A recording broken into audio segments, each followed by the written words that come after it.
Hey guys, welcome back. The other day I was looking at my friend John's YouTube channel, Two Rail Fans, and he was responding to a challenge from another YouTubing model railroader, Drew Steel 69. The challenge is Drew Steel 69 Recreate Consist Challenge 2025. I was interested in John's response. I saw that first, and then I looked back at Drew Steel 69 for the original video and got the guidelines for the challenge, and it's kind of neat. I really like John's response to it, and I really like the original video too. Drew did a great job putting that together and doing some fancy editing. So did John too, but I had an idea a couple of years ago for something very similar.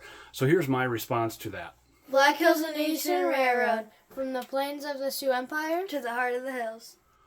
The guidelines for the challenge are basically to grab either a still shot or a video and recreate it to the extent possible. And oddly enough, I've been working on this challenge response for a couple of years now. I had a Caboose SD40-2 that needed to be repainted, and I had long been fascinated with this picture that my mother had taken with an Instamatic camera out in Longmont, Colorado many years ago, probably in the 1970s, mid-1970s or so. My mom was certainly no rail fan, but I'm guessing that she was fascinated by the novelty of trains running in her sister's backyard. On her trusty Instamatic 1x1 aspect ratio camera, she caught a snapshot of the lead engine and then a little bit of the last freight car and the caboose.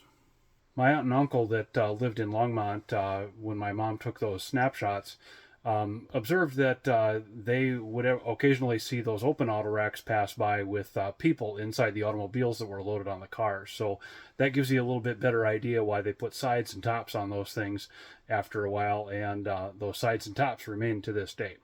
Even growing up a fan of the Burlington Northern, I really didn't know what the three-digit road number meant. I was familiar with SD40-2s listed in the 6,000, 7,000, and 8,000 series road numbers, and I had no idea what that three-digit road number meant.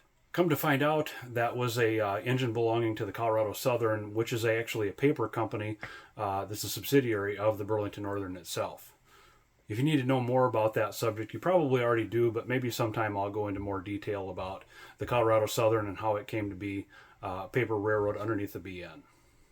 So again, as I said, my mother only snapshotted the lead locomotive and the caboose, and we're left to speculate what was in between there, save for that last freight car, which appears to be a BN auto rack. I do have one of those on hand, so we're going to have a little fun speculating about what was in between. So it does not appear that the caboose is lettered for C&S, it's lettered a BN, and it looks like, as best I can make out, road number 12194.